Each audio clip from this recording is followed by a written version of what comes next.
আজকে হানিফ স্যারের ক্লাস নাকি রে? হ্যাঁ রে, আজকে হানিফ স্যারের ক্লাস। তাহলেই শেষ, আজকে একেবারে শহীদ হয়ে যাওয়া লাগবে রে।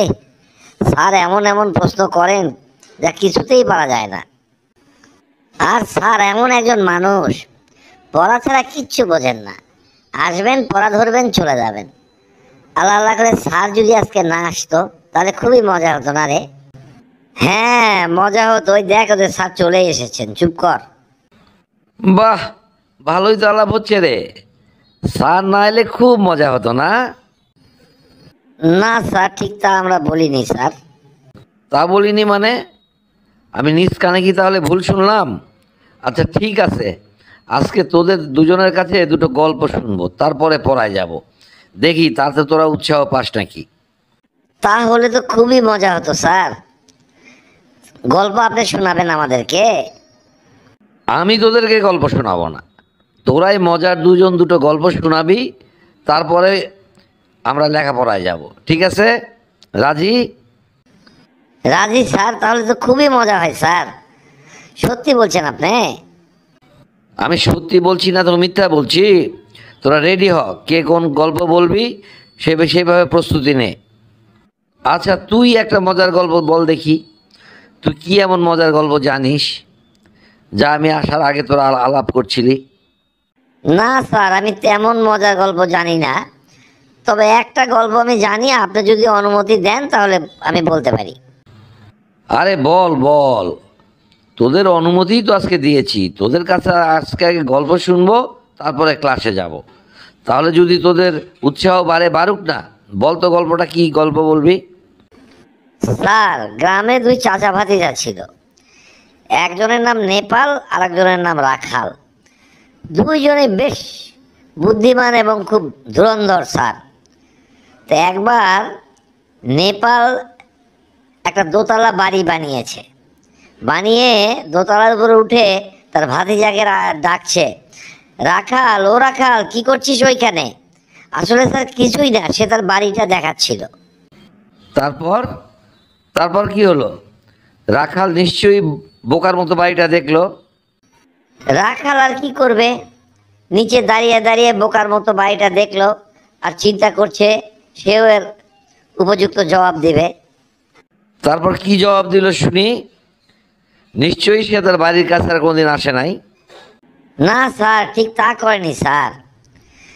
রাখাল বুঝলো যে সে তার কাকা বাড়ি দেখানোর জন্য এটা করছে, তাই সে কোনো কথা বলল না। এরপর বহুদিন পার হয়ে গেল। রাখালও নিজের চেষ্টায় ছোটোখাটো একটা দোতলা বাড়ি করলো। তারপর দোতলার ছাদে উঠে ডাকতে লাগলো, কাকা কাকা, সে বছর আমায় ডেকেছিলে কেন? তুই তো মারাত্মক গল্প শোনালি রে। আচ্ছা দেখি, আর একজন আছে মিন্টু, ও কি গল্প শোনায়? ও যা শোনালো তাতে তো হাসতে হাসতে পেটে আমার খিল ধরে গেছে। তুই আবার কি শোনাবি, শোনা তো বাবা। আর আমি তো তেমন গল্প জানি না, তবে আমি একটা গল্প জানি, বলছি স্যার। একবার নেপালের একবার খুবই পেটে ব্যথা হলো। ব্যথার চোটে সে কাতরাচ্ছিল। কাতরাতে কাতরাতে থেকে বলল, বন্ধুরা, তোরা সবাই দোয়া কর, আমার পেটের ব্যথা সেরে গেলে তোদেরকে সবাইকে আমি মিষ্টি খাওয়াবো। তারপর ওর পেটের ব্যথা সেরে গেল। তারপর তারপর কি হলো? তারপর আর কি হবে স্যার, পেটের ব্যথা যখন সেরে গেল তখন সে বলতে থাকলো, আমার পেটের ব্যথা এমনি সেরে গেছে, মিষ্টি কিসের রে, তোদেরকে কাউকে মিষ্টি খাওয়াতে পারবো না। এখানে কি তোর গল্প শেষ? তারপরের অংশ শুনুন স্যার, শুনলে তো পেটে খিল ধরে যাবে। তারপরে ওর আবার পেটের ব্যথা শুরু হয়েছে।